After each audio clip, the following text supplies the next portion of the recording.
Apabila engkau memiliki hati yang qanaah, engkau bersama raja paling kaya di dunia, sama.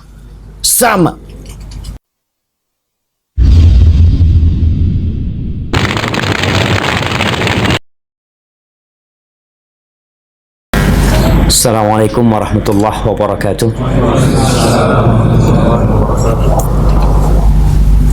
Alhamdulillah alladzi bi ni'matihi tatimmus salihat. Segala puji bagi Allah Jalla Jalaluh yang karena nikmatnya kebaikan-kebaikan menjadi sempurna, yang karena rahmatnya niat-niat baik hamba dapat terlaksana. Segala keberhasilan yang kita capai, segala keindahan yang kita lihat, segala kenikmatan yang kita rasakan, semua itu murni karunia Allah kepada hambanya. Maka tidak sah solat seorang hamba tanpa dia berucap Alhamdulillahi Rabbil Alamin. Allahumma salli wa sallim wa zid wa barik wa an'im ala sayyidil mustafa wal habibil mujtaba sayyidina wa maulana wa qurrati a'yunina Muhammad wa ala alihi wa ashabihi ajma'in. Ya Allah, semoga salawatmu, semoga salam, berkah dan nikmatmu senantiasa engkau curahkan untuk hamba kekasihmu, untuk manusia terindah yang pernah menginjakkan kakinya di muka bumi ini, untuk hamba Allah yang diutus sebagai rahmatan lil alamin, baginda Nabi kita Muhammad sallallahu alaihi wasallam, dan untuk keluarga beliau, untuk istri-istri beliau, untuk putra-putri beliau, dan untuk seluruh sahabat Nabi. Semoga Allah meridai kita bersama mereka. Amma ba'd, jamaah rahimakumullah. Malam ini tarikh berapa? 30 kita. 29 apa 30? Betul 30. Masya Allah. 30 Zulqa'dah 1439 Hijriah. Siapa yang bisa sebutkan dua amalan penting ketika masuk bulan Zulhijjah? Masya Allah, dia yang kasih anak air. Nah, Som Qiyamul Lail. Ada yang lebih spesial, kasih hadiah tuh, gak apa-apa. Barakallahu fikum. Tadi yang angkat tangan. Ada yang spesial banget ketika masuk awal Dzulhijjah, ketika melihat rembulan Dzulhijjah. Apa doanya?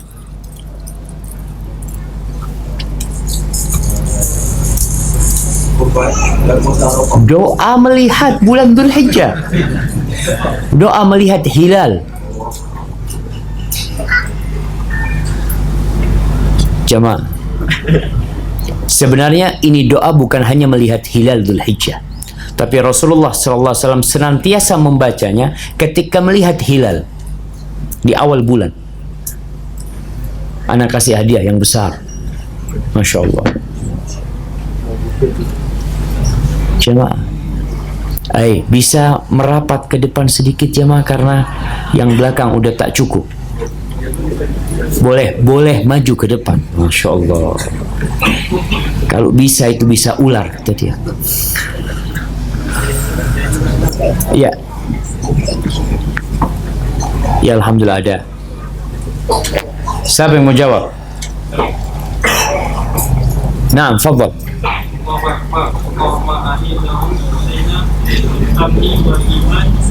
Ini baca di mana ini? Baik, silakan dilanjutkan. Allahu Akbar, Allahumma ahillahu alaina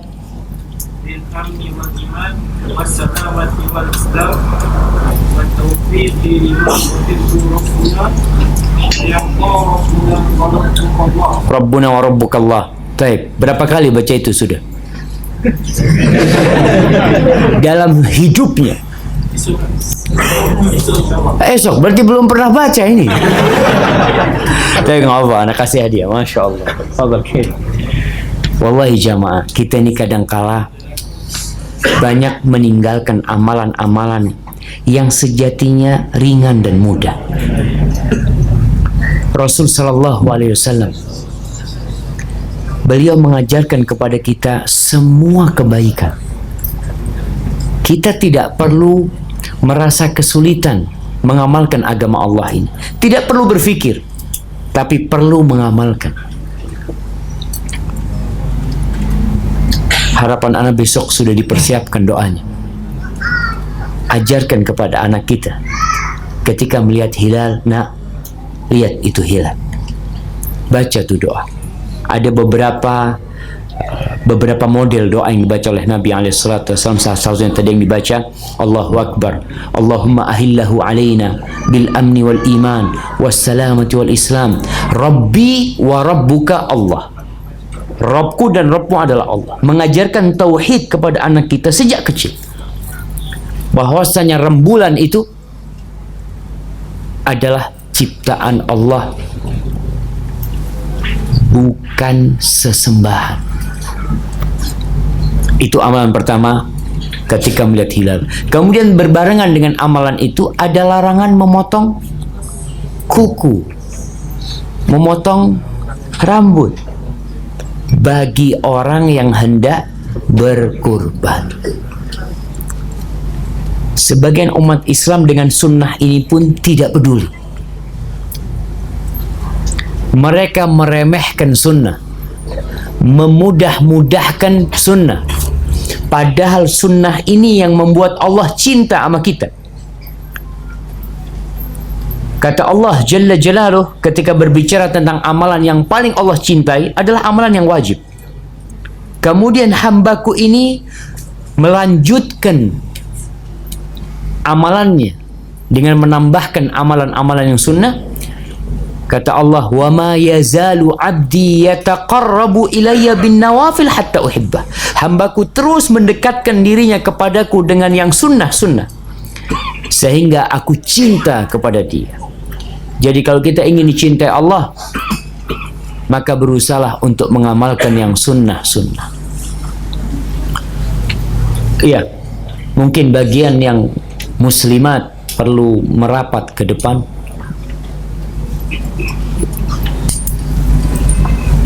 Ahibati fillah, amalan yang lainnya insyaAllah semua sudah faham bahwasanya tidak ada hari-hari, kata Nabi SAW, al-amalu salihu fihinna ahabbu ilallah min hadhihi al-ayyam.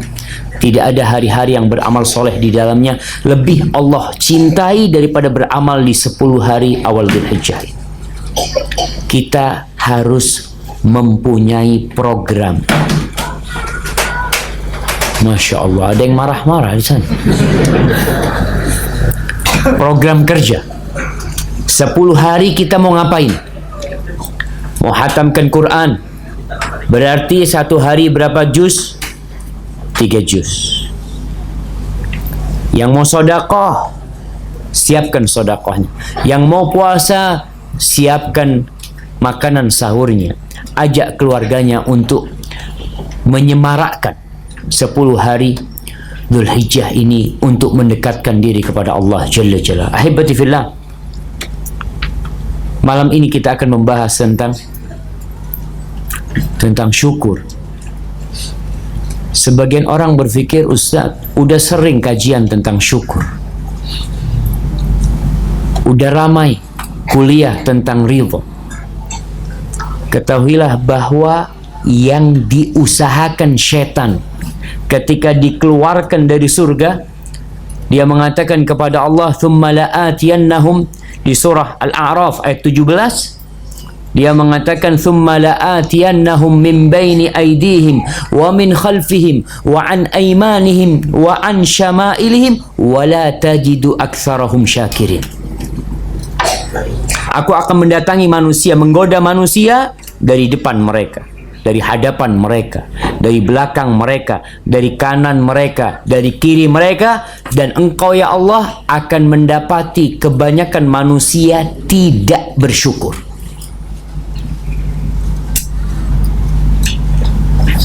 Apa yang menyebabkan banyak wanita masuk neraka? Ibu-ibu,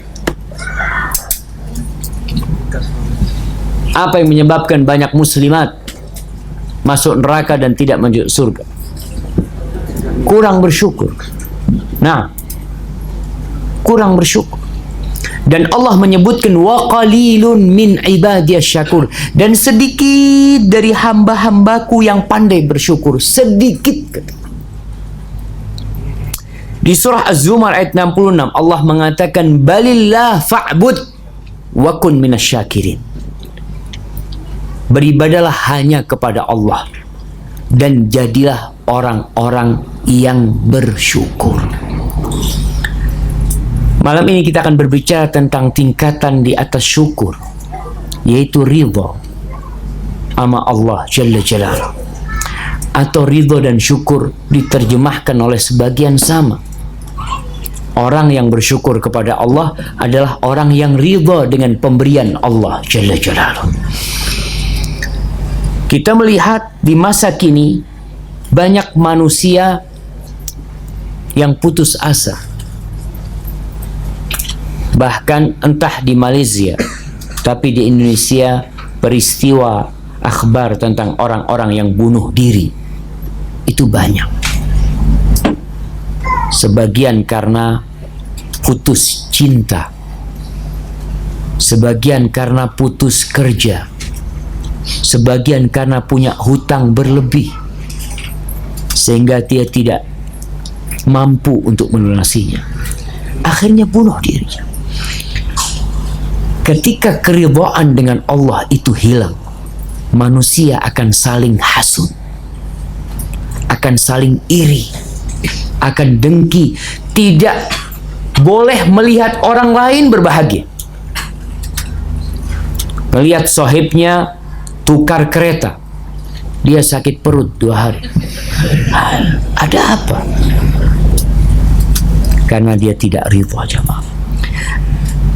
Banyaknya pencurian, banyaknya perampokan, banyaknya orang-orang yang marah, yang emosi, yang tak bisa kontrol diri karena hilangnya sifat qanaah dari diri dia. Kalau kita bicara qanaah, apa sih arti qanaah?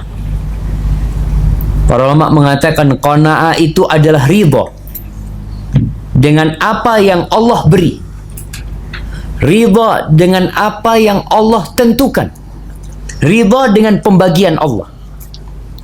Qanaah adalah mencukupkan diri dengan yang ada dan tidak melongok ingin yang tidak ada. Terkadang kita makan di restoran, di kedai makan, udah dikasih nih, ada cumi bakar, ada ikan apa? Ada tom yum, ada segala macam disediakan. Ketika dia makan, dia mengatakan, oh, ada yang lebih enak dari ini, yang di kedai fulan. Berarti dia tidak bersyukur dengan yang ada di depan dia. Yang namanya qanaah itu yang enak, yang lezat, yang sedap, yang ada ini. Terkadang kita naik mobil, naik kereta, melihat orang lain keretanya lebih bagus, lalu hati kita melihat, kapan anak naik yang seperti itu?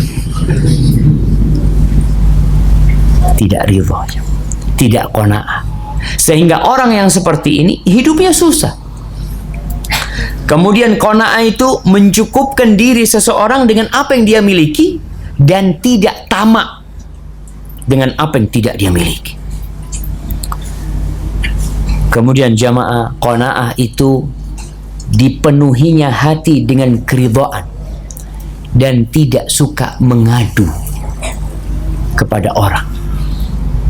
Sebagian di antara kita ini ada masalah sikit dia cerita sama orang tuanya, dia cerita sama temannya, selalu dia mengadukan sesuatu yang susah, tapi dapat nikmat dia tidak bercerita.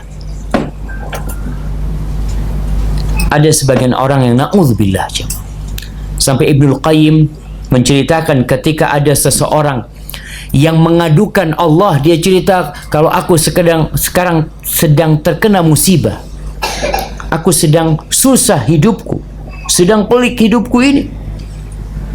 Lalu orang ini mengatakan, tashku man yarhamak ila man la yarhamuka. Engkau mengadukan Allah yang Rahman Rahim kepada aku yang tidak akan mengasihimu.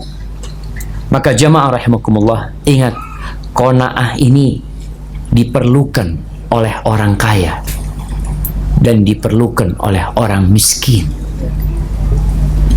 Baik jamaah, kayaknya harus merapat dikit lagi, ada yang sudah berdiri. Nah, Masya Allah, sebagian sudah qanaah sama tempat duduknya. Ana sudah ridha, alhamdulillah, ana tidak mau tukar.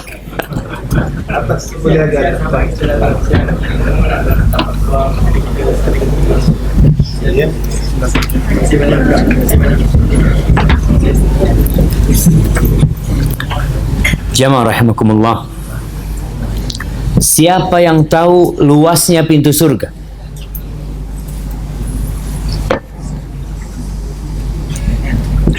Antum gimana mau masuk surga tapi tak tahu dengan pintu surga?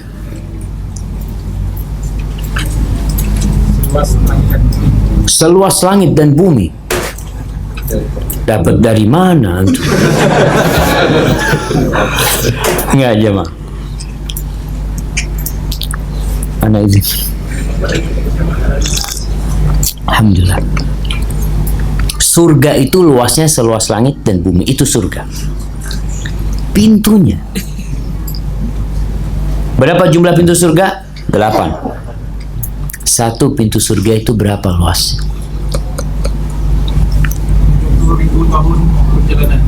70.000 tahun perjalanan. Baru dengar anak. Wallahi jamaah, kita ini nggak boleh bikin-bikin jamaah, nggak boleh buat-buat. Nah, siapa yang mau jawab? Iya.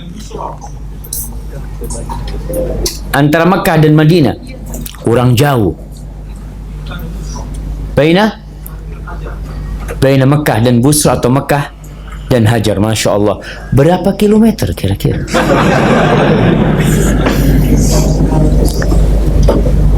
Kira-kira 900 mil atau 1200 sekian kilometer jam. Itu pintu surga. Nanti pintu yang seluas itu, kata Nabi SAW, فَإِذَا هُوَ كَذِيذٌ مِنَ الزِّحَامِ, pintu itu akan ramai manusia berdesak-desakan di pintu itu. Semoga kita yang ada di majlis ini malam ini ikut berdesak-desakan bersama Rasulullah SAW. Allahumma amin ya Rabb. Ingat, orang kaya memerlukan qanaah. Bagaimana qanaahnya orang kaya? Masya Allah, kita tunggu sebentar.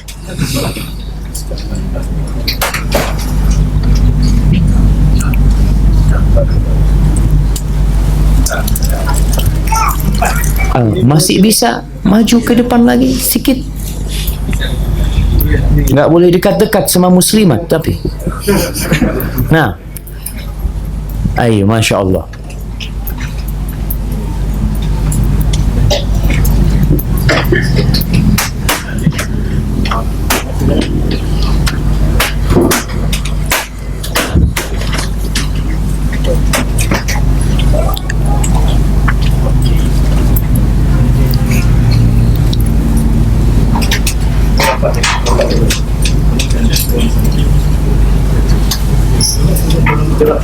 Assalamualaikum warahmatullahi wabarakatuh. Bisa masuk ke dalam situ, ada ya, kasih jalan, silahkan.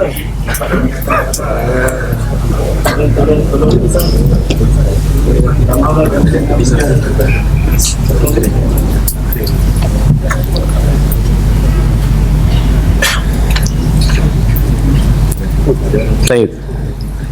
Qanaahnya orang kaya adalah dengan cara dia ridha dengan apa yang Allah berikan dan mensyukuri. Bicara syukur, insya Allah kita semua udah pada faham. Syukur itu dengan hati, dengan lisan, dan dengan perbuatan kita. Dia tidak zalim dan tidak mengingkari nikmat yang Allah berikan. Dia tidak memasukkan harta ke dalam hatinya. Qanaahnya orang kaya itu, hartanya tidak ada di hati, ada di tangan, nggak boleh masuk ke hati.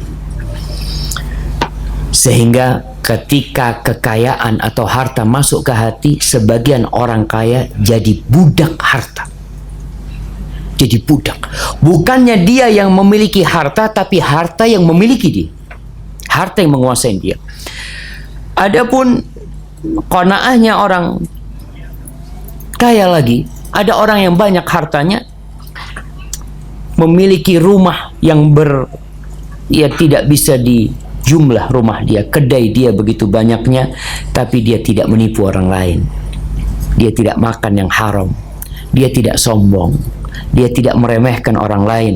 Kalau dia bertambah rizkinya, dia berbagi dengan orang lain. Kalau dia mendapati kerugian dalam perdagangannya, dia pun ridha.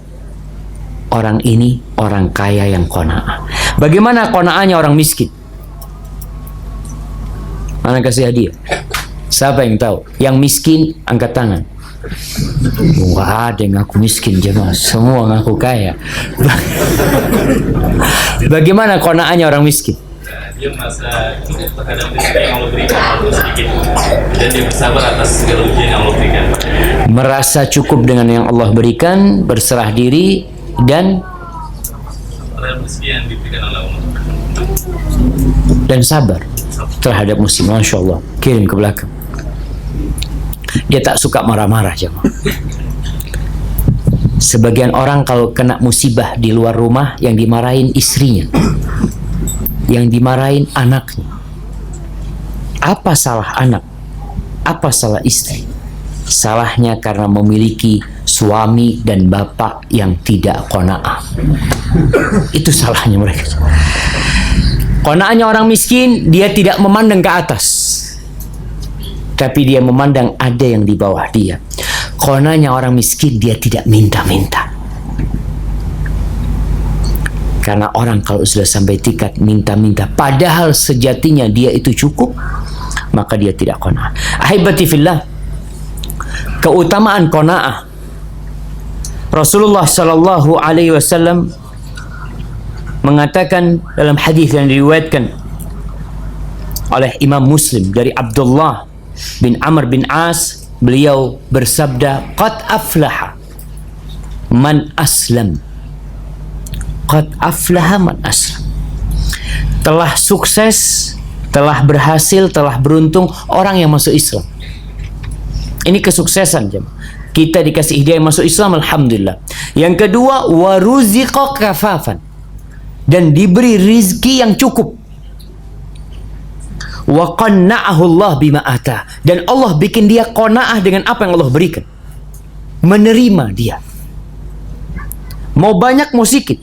Karena ada orang kaya raya yang tidak qanaah. Buktinya apa? Dia makan yang haram. Dia makan riba. Dia menipu orang. Padahal hartanya kaya raya. Tapi ada orang yang Allah kasih qanaah, jemaah.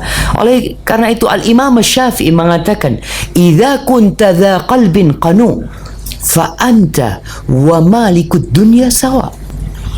Apabila engkau memiliki hati yang qanaah, engkau bersama raja paling kaya di dunia sama. Sama. Asalkan punya hati yang qanaah. Rasulullah sallallahu alaihi wasallam beliau mengatakan, irda bima qasamallahu lak takun aghnan nas. Ridhalah engkau dengan apa yang Allah berikan kepadamu, engkau akan menjadi orang yang paling kaya. Ada orang masya Allah tak punya kereta, tak punya motor, tapi dia orang paling kaya di muka bumi ini. Kata Rasul sallallahu alaihi wasallam mengatakan, man asbaha minkum aminan fi sirbi Barang siapa di antara kalian yang merasa aman di rumahnya, di keluarganya, dia merasa aman, tidak ada yang ganggu dia. Mu'afan fi jasadihi, badannya sehat, tak sakit. Indahu qutu yaumihi, dia memiliki makanan hari itu, bukan esok hari, hari itu. Apa kata Nabi SAW? Faka'annama hizat lahu dunya bihadafiriha, seakan-akan dunia dan isinya milik dia. Subhanallah. Bagaimana dengan sebagian orang yang masih mengeluh, masih mengadu, padahal dia punya makanan sampai tahun depan, dia punya tabungan sampai bulan depan, masih saja mengeluh, tidak ada syukurnya. Kenapa? Karena dia tidak qanaah. Ahibati fillah, Ibnu Abu Hatim rahimahullahu ta'ala, dia berpesan, al-qana'atu takunu bil qalb. Qanaah itu tempatnya di mana? Di hati, bukan di tangan. Bukan berarti orang miskin qanaah. Masya Allah. Nah, berdiri dulu, terus bergeser, baru duduk lagi. Masya Allah, Masya Allah. Ada permintaan jemaah, antum kan capek dari tadi duduk. Gimana kalau sekarang berdiri dulu jemaah? Bismillah, Ana berdiri juga. Ana berdiri juga. Ya Allah, Bismillah. Antum berdiri semuanya. Maju sedikit aja. Maju 5 cm. Alhamdulillah. Sekarang duduk lagi jemaah. Masya Allah, Masya Allah. Bisa duduk. Ibu-ibu nggak perlu berdiri. Ibu-ibu tempatnya cukup. Ibu-ibu sakit lutut.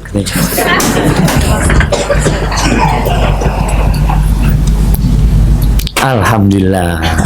Sekarang bisa jalan di belakang jemaah.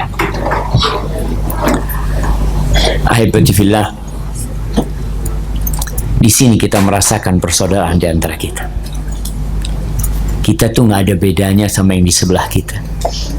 Walaupun sebagian di antara kita tak kenal dengan yang di sebelahnya. Terkadang sebagian muslimin ini adabnya kurang. Dari tadi duduk di sebelahnya tak mau kenalan dia.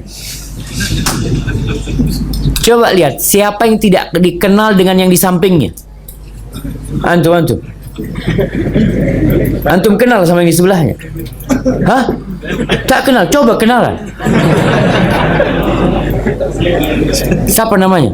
Loh, Masya Allah. Itulah jemaah, kita ini tambah saudara di sini. Tapi antum tak mau kenal. Allahu Akbar. Nanti lepas kajian saling kenalan jemaah. Insya Allah. Nah. Oh, ibu-ibu juga mau berdiri. Alhamdulillah. Ya, silakan berdiri. Ibu-ibu berdiri semuanya. Biar lututnya nggak sakit. Oh, nggak ada yang mau berdiri jemaah. Kita sabar menghadapi muslimat. Karena banyak yang nggak pandai bersyukur. Tapi nggak, insya Allah yang ada di sini pandai bersyukur, semuanya masuk surga semuanya, insya Allah. Amin. Ingat, qanaah itu letaknya di mana? Di hati. Faman ghaniya qalbuhu ghaniyat yadah. Barang siapa yang hatinya kaya, tangannya akan kaya. Walaupun tak punya apa-apa, tangannya akan kaya. Wa man iftaqara qalbuhu lam yanfa'hu ghina. Barang siapa yang hatinya fakir, maka kekayaannya tidak akan berguna buat dia. Kalau hatinya fakir. Wa man qana'a lam yatasakhat wa 'asha aminan mutmain. Barang siapa yang qana'a, dia tidak akan mengeluh, jemaah. Tidak akan marah-marah. Tidak akan emosi. Hidupnya damai dan tentram. Wa man lam yaqna lam yakun lahu fil fawaid nihaya li raghbatihi. Tapi orang yang tidak qana'a, maka enggak ada gunanya dia memiliki harta yang banyak. Terkadang dia kehilangan mobilnya, kehilangan keretanya, kehilangan rumahnya. Dia tidak qanaah, nggak akan bersyukur sama Allah Jalla Jalla.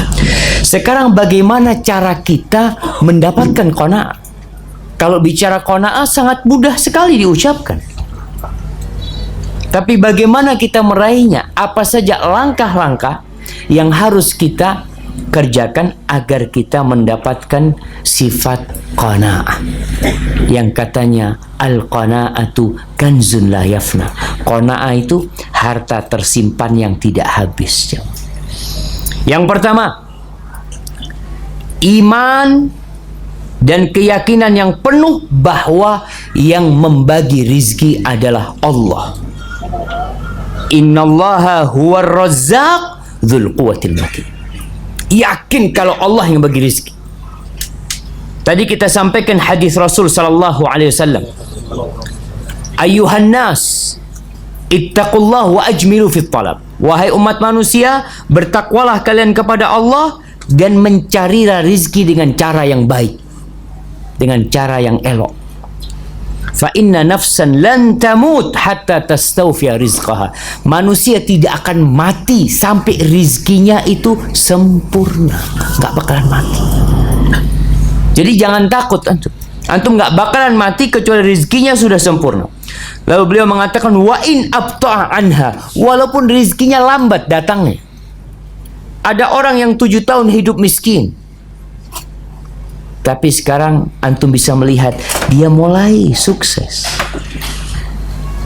Tapi ada orang yang sampai mati hidup miskin, tapi bisa jadi dia orang yang qanaah. Dia tidak pernah tergoda melihat orang yang lebih kaya dari dia.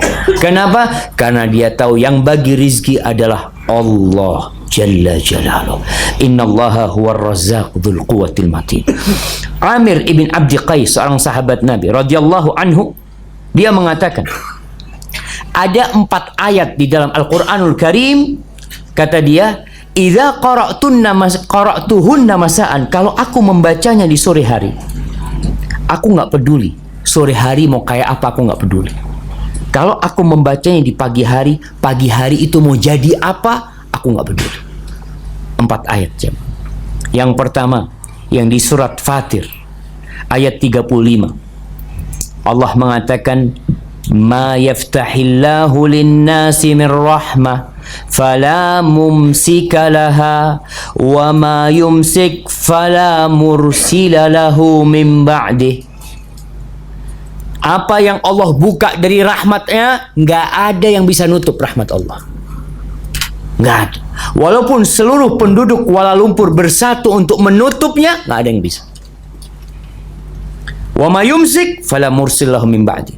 Tapi kalau Allah menutup, memegang rahmatnya, andai seluruh penduduk bumi ini ingin membukanya, ingin melepas rahmatnya, mereka tidak akan bisa. Kita yakin berarti Allah yang berbagi rizki. Yang kedua di surat Yunus ayat 107, Allah mengatakan, wa in yuridka bi khairin fala radda li fadlihi yusibu bihi man yasha'u min ibadihi. Apabila Allah menginginkan kebaikan buatmu, maka tidak ada yang bisa menolak kebaikan Allah. Tidak bisa, sama. Kita yakin Allah yang berbagi. Yusibuhu bihi man yasha'u min ibadihi. Allah tuh berbagi rezeki kepada siapa yang Allah kehendaki. Jadi kita nggak perlu melihat orang, kenapa ya fulan ini jarang ke masjid tapi kok fulusnya banyak. Lalu antum berpikir, ana ini tiap hari ke masjid, Ustaz, tapi rezeki ana sempit. Dia tahu yang berbagi itu Allah. Kemudian yang di surat Hud ayat 6, Allah mengatakan, wa ma min dabbatin fil ardi illa 'ala Allahi rizquha wa ya'lamu mustaqarraha wa mustauda'a kullun fi kitabim mubin. Tidak ada sesuatu pun yang melata di muka bumi ini melainkan Allah yang menanggung rizkinya. Semuanya Allah tahu rizkinya ada di mana, kapan dia akan mendapatkannya. Allah tahu, kita nggak tahu. Artinya hidup kita udah tenang. Hari ini Masya Allah,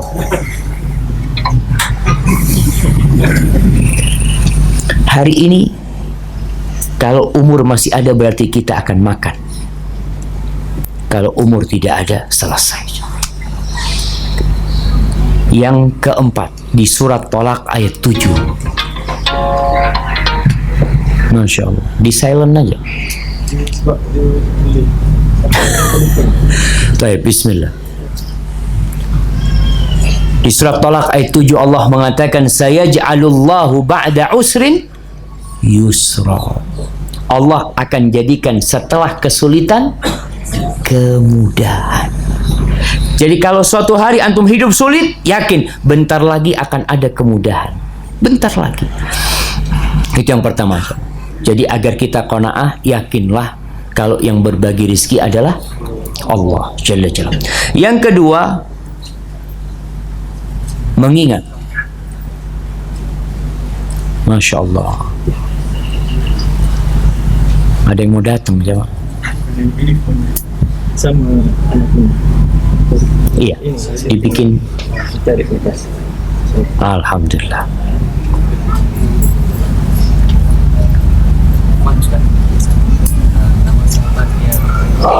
Amir ibn Abdi Qais.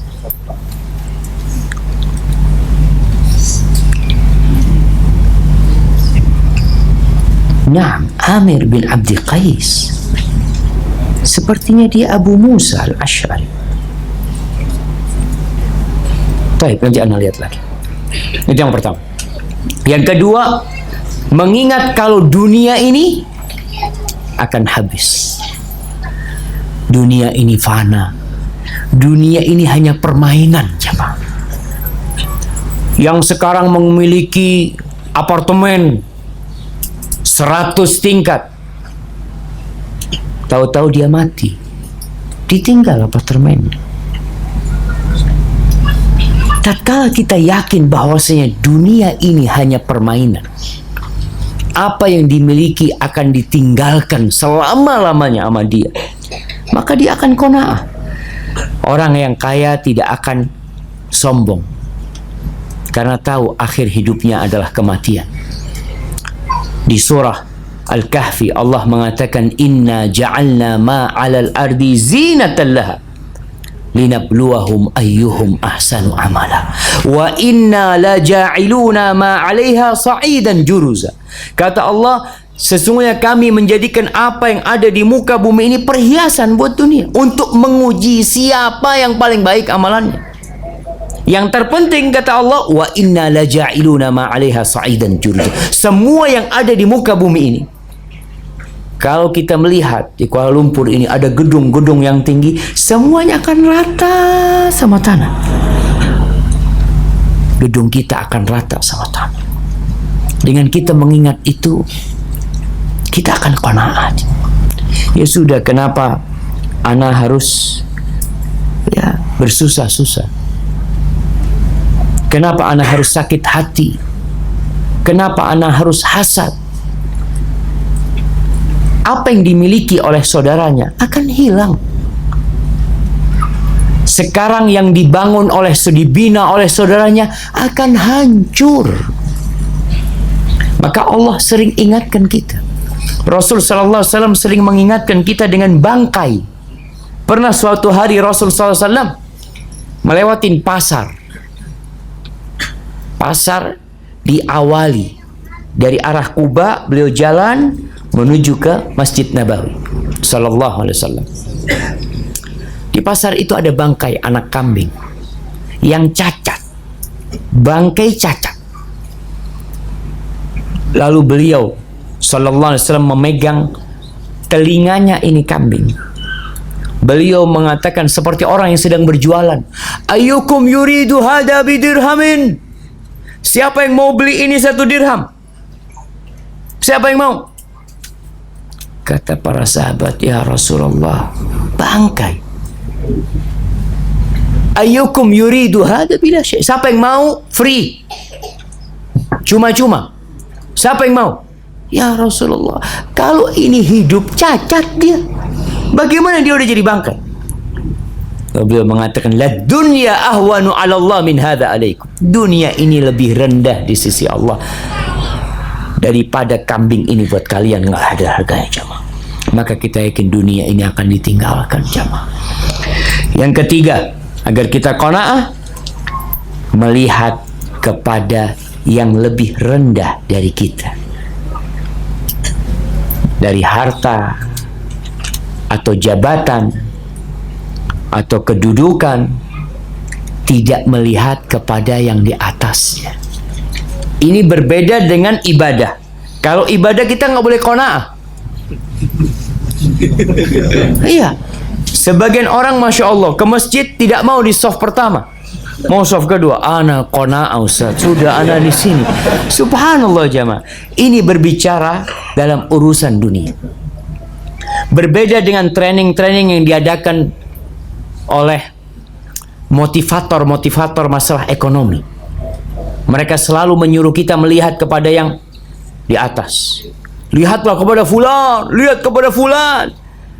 Kalau kita melihat ada majalah apa yang menyebutkan orang-orang terkaya di dunia? Forbes. Coba Baitul Salam bikin majalah orang-orang termiskin di dunia.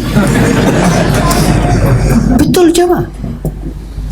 Orang-orang yang paling parah sakitnya di dunia, sehingga manusia tidak melihat ke atas, melihat ke bawah. Dia, ya Allah, ternyata ada yang lebih susah dari aku. Ketika antum sakit, jangan melihat kepada yang sehat, lihatlah kepada yang sakitnya lebih parah.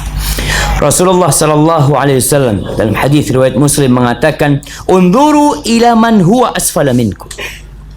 Wala tanzuru ila man huwa fawqakum, fahuwa ajdaru an la tazdaru ni'matallahi alaikum."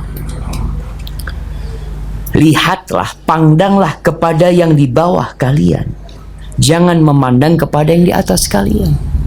Kenapa? Karena itu akan lebih memotivasi kalian untuk bersyukur dan tidak merendahkan nikmat yang Allah berikan. Sebagian muslimat, sebagian istri-istri, terkadang kalau dia pulang dari rumah sohibnya yang kaya raya, pulang ke rumahnya, dia bikin sakit hati suami. Dia cerita, "Bang, tadi ana lihat sofanya, kursi yang ada di rumah fulan, ya Allah, bagus banget bang. Terus, ya kita mau tukar kursi." Itu dampak melihat kepada yang kaya. Tapi kalau kita melihat ke bawah, Allahu Akbar. Di Jember, di tempat ana itu, ana bahagia sekali karena ada kumpulan ibu-ibu yang mereka punya program namanya sedekah 1000 sehari, bukan 1000 ringgit, 1000 rupiah. 1000 rupiah ini berapa ringgit ya mah? 30 sen. Mereka kumpulkan itu setiap hari.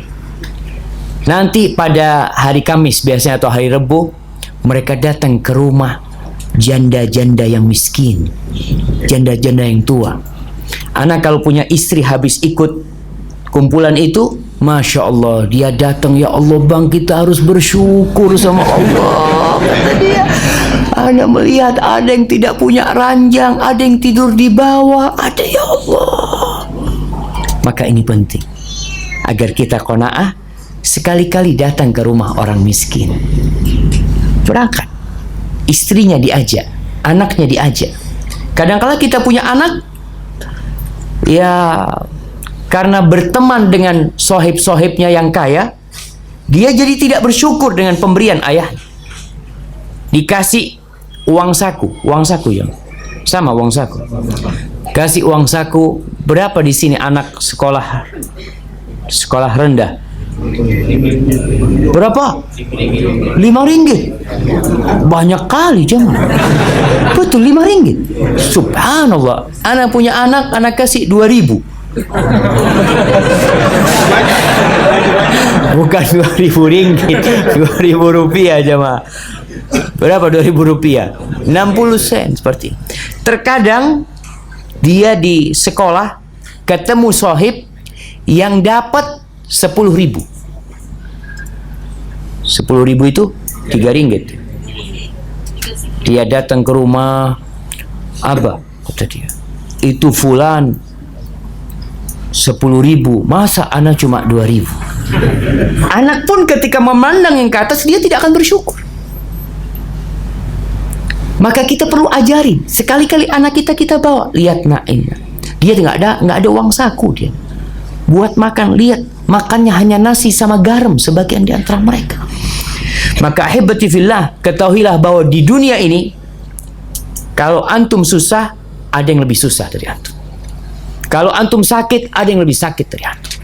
Sehingga agar kita qanaah dengan takdir Allah buat kita. Kadangkala ada yang kena penyakit kanker, dia putus asa dalam kehidupan ini. Bawa ke rumah sakit, di sini ada rumah sakit kanker. Ajak lihat, nih fulan, nih fulan, nih fulan. Pulang dari rumah sakit, dia mengatakan, alhamdulillah aku masih bisa jalan, aku masih bisa makan. Ini penting jemaah, untuk menumbuhkan qanaah. Sistem yang ada di dunia sekarang itu perumahan yang Anda sampaikan tadi, perumahan orang kaya itu hanya orang kaya saja, tidak ada orang miskin. Dan kalau Anda lihat di Indonesia, namanya real estate, di sana disebutkan ada klaster-klaster khusus orang kaya. Yang di depan sekali itu rumah paling besar, kemudian sedang, kemudian terakhir paling kecil. Yang kaya tidak pernah melihat yang kecil. Kenapa? Karena rumahnya di hadapan dia. Jadi setiap hari dia langsung ke rumahnya. Yang miskin tiap hari melihat yang lebih kaya dari dia. Tidak pernah dia melihat yang lebih miskin karena ada pagarnya. Ini menyebabkan orang tidak bersyukur, jemaah. Ya, kehidupan materialistis yang dipikirkan hanya harta, jemaah. Maka tolong kita melihat kepada yang di bawah kita. Kemudian yang keempat, mendidik jiwa kita untuk hemat mengeluarkan harta dan tidak berlebih-lebihan, tidak mubadzir. Ada peribahasa dalam bahasa Indonesia itu, besar pasak daripada tiang. Apa artinya coba? Besar pasak. Hah? Besar sugu sudu. Besar sudu daripada kuah. Oh benar tuh, besar sudu. Anak kasih hadiah, masya Allah. Bagus. Kirim, masya Allah. Besar sudu daripada kuah. Wow, masya Allah. Banyak. Salah katanya. Nggak bisa dibalikin hadiahnya aja. Tapi yang betul apa? Banyak sudu dari kuah. Bukan katanya. Apa? Besar kerak daripada nasi. Masya Allah jemaah. Ada khilaf di antara. Taib. Tapi insya Allah faham kan? Jadi jangan sampai pengeluaran itu lebih besar daripada penghasilan. Allah berfirman, ya bani Adam khudhu zinatakum inda kulli masjid wa kulu washrabu wa la tusrifu innahu la yuhibbul musrifin. Kalian makan, kalian minum, dan jangan berlebihan.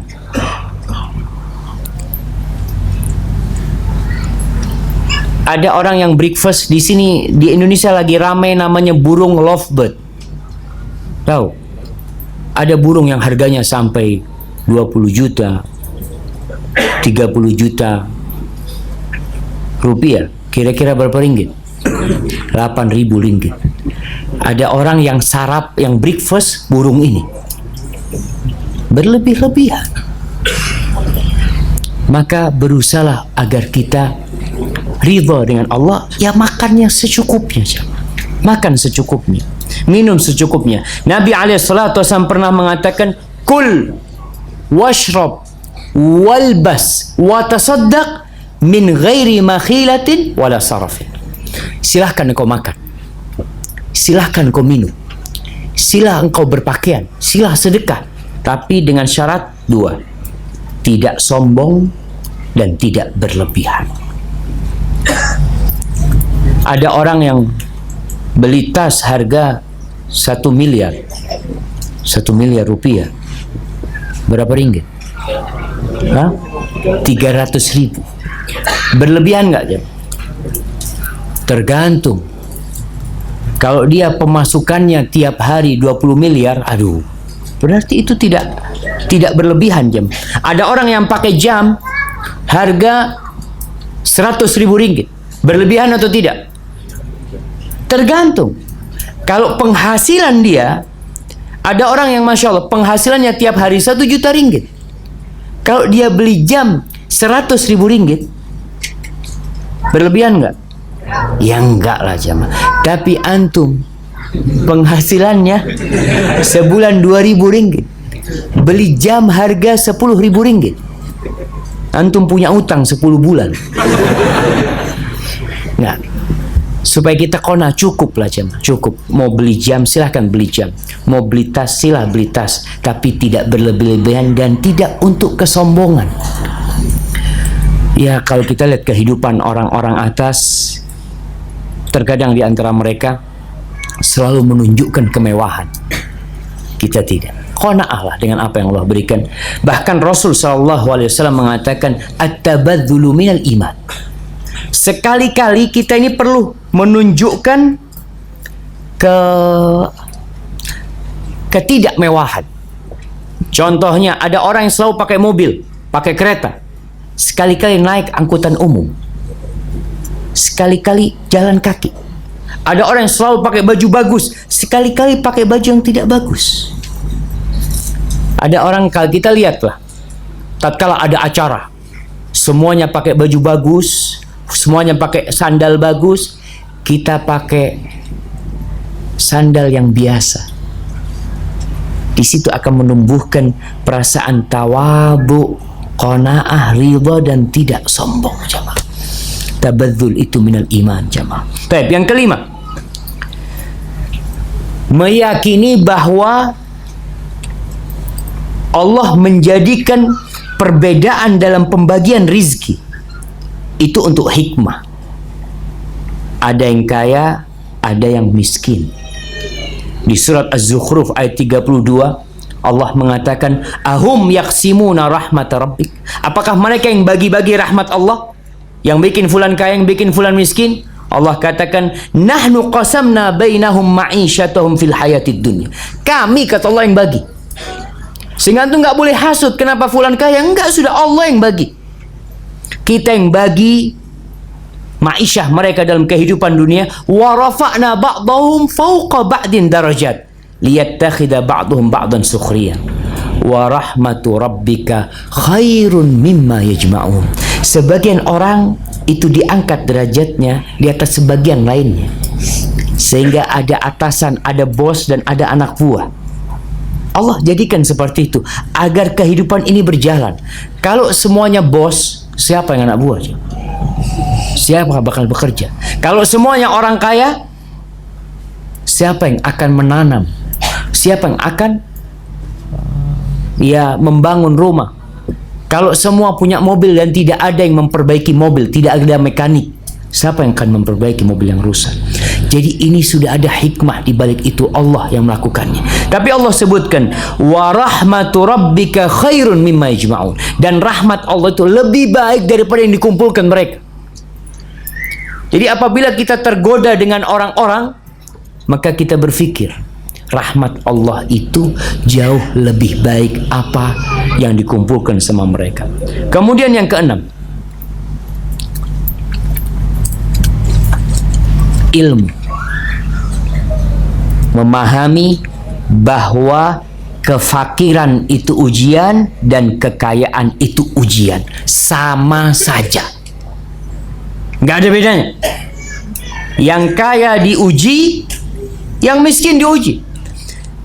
Karena sebagian orang itu berpikir kalau sedang miskin, ana sedang dicoba sama Allah. Usaha ana bangkrut.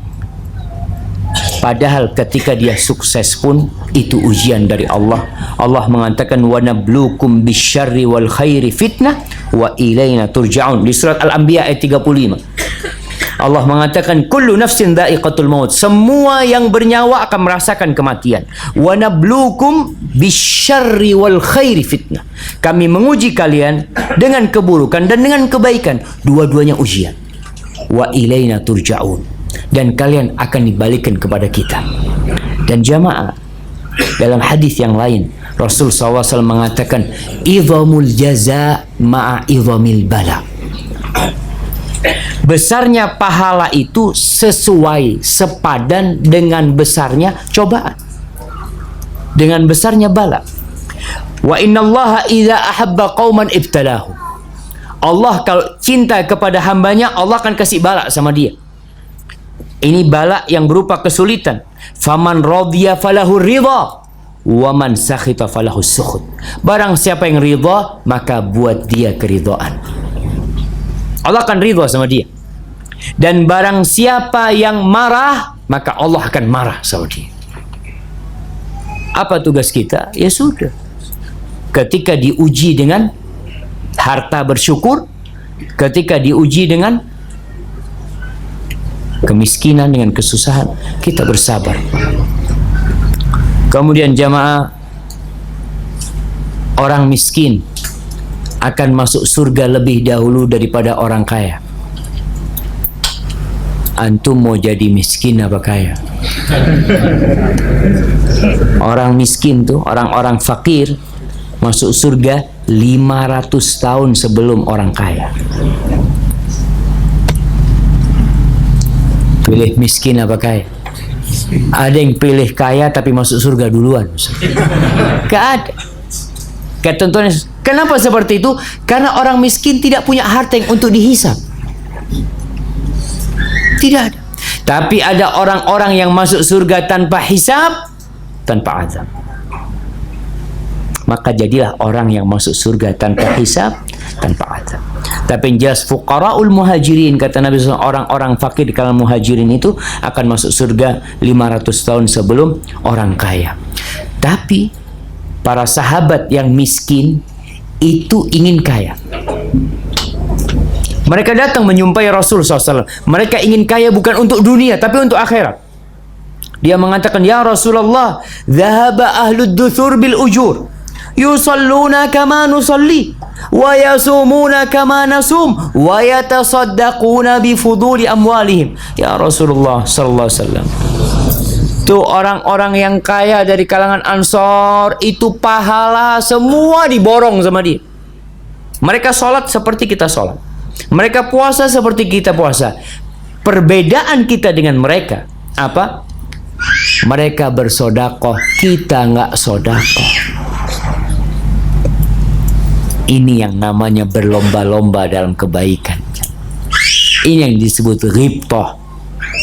Lalu Rasul SAW mengatakan kepada para sahabatnya, aku kasih amalan kalian yang insya Allah kalian akan sama dengan mereka. Baca subhanallah 33 kali, alhamdulillah 33 kali, Allahu Akbar 33 kali, kalian akan sama dengan mereka. Ternyata orang-orang Ansor ikut mengamalkan itu. Mereka datang lagi, ya Rasulullah, nih orang-orang Ansor ikut-ikutan, gimana ini? Kata Nabi SAW, dzalika fadlullah yu'tihi man yasha. Itu karunia Allah yang bagi kepada siapa yang Allah kehendaki. Artinya kalian sudah sabar. Kenapa orang muhajirin ingin seperti orang-orang muhajirin ingin seperti orang kaya? Karena manfaat kekayaan itu banyak, jamaah. Orang kaya bisa bangun masjid, orang kaya bisa berangkat umrah, bisa berangkat haji. Orang miskin tak bisa. Tapi orang miskin bisa dapat pahala seperti orang kaya kalau niat seperti niatnya orang kaya.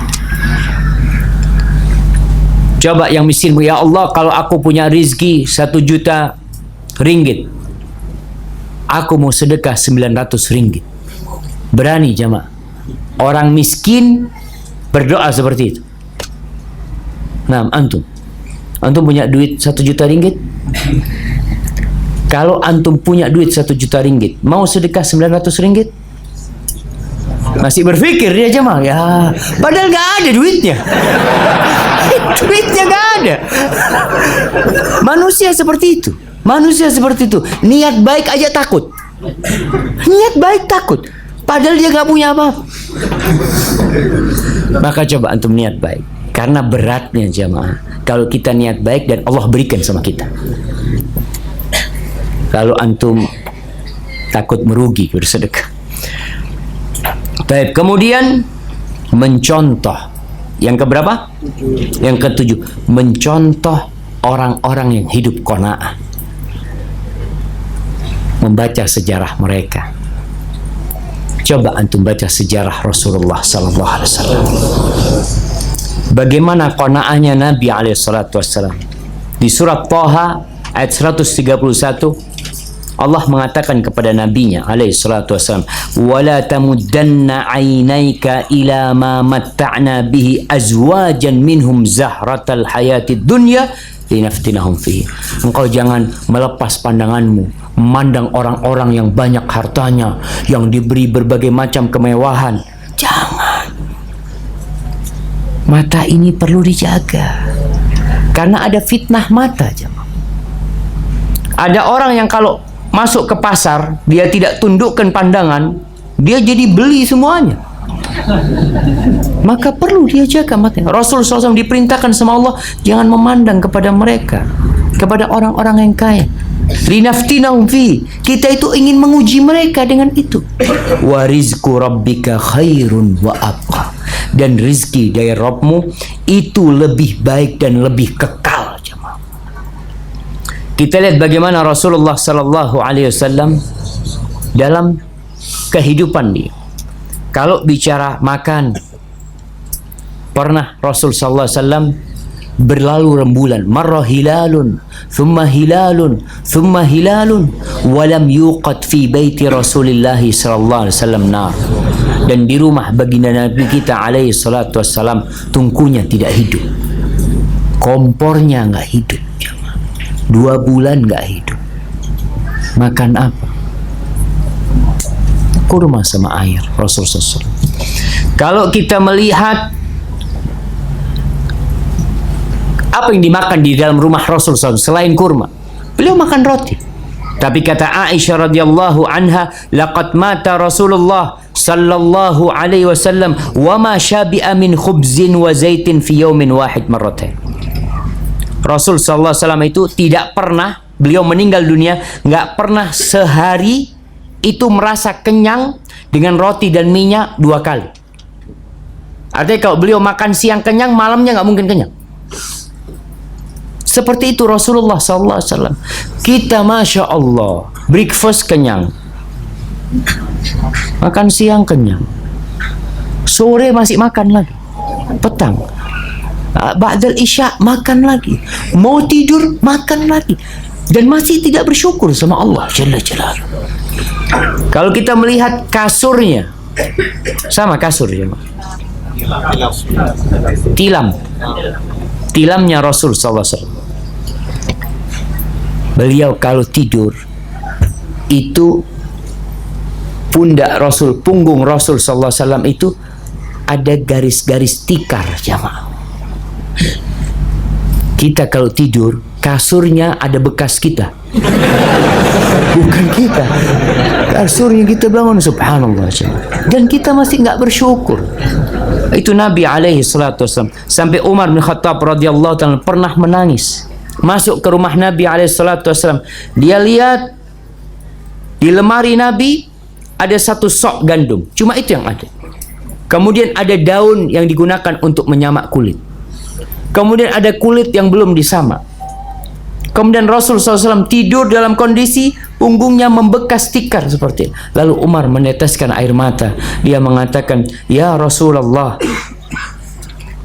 Kaisar Romawi Kisra di Persia, mereka hidup bergelimang harta. Terus engkau seperti ini, padahal engkau adalah Rasulullah sallallahu alaihi wasallam. Beliau itu makhluk yang paling dicintai Allah. Hidupnya seperti itu. Lalu apa kata Nabi SAW menghibur? Ya Ibnal Khattab, ala tarda, bicara ridha Nabi kepada Umar. Ala tarda an takuna lana al-akhirah wa lahumud dunya. Apa engkau enggak ridha bagi mereka dunia dan bagi kita akhirat? Qultu bala ya Rasul. Sudah, aku tentunya ridha. Jamaah, dunia ini penjara buat orang yang beriman.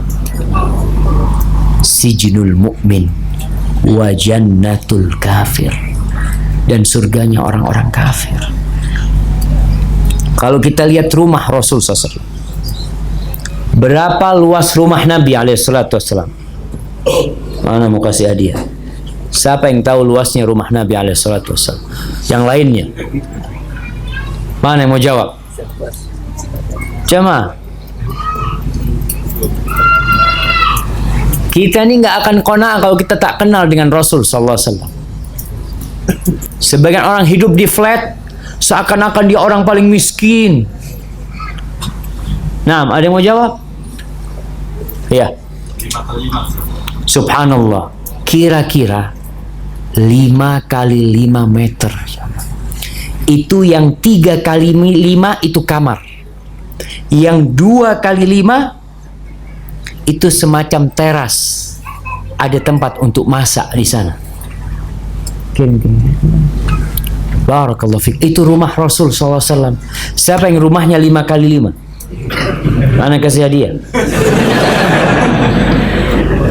Coba. Kontainer. Berapa rumah itu? Berapa kali berapa rumah itu? Kira-kira berapa kali berapa? Tak diukur. Nanti kita panggil tukang ukur. Nah, rumah Rasul SAW itu seperti kamar, bilik, dan cuma satu bilik, nggak ada tempat lainnya. Di sebelahnya itu yang ada makam Rasul SAW, itu semacam teras. Di situ tempat Aisyah memasak.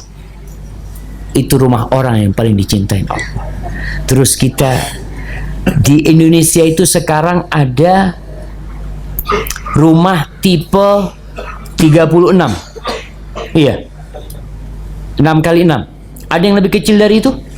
Kayaknya itu tipe paling kecil. Ada yang sampai disebut di sana rumah RSSSS, rumah sangat sempit sekali sampai susah selonjoran.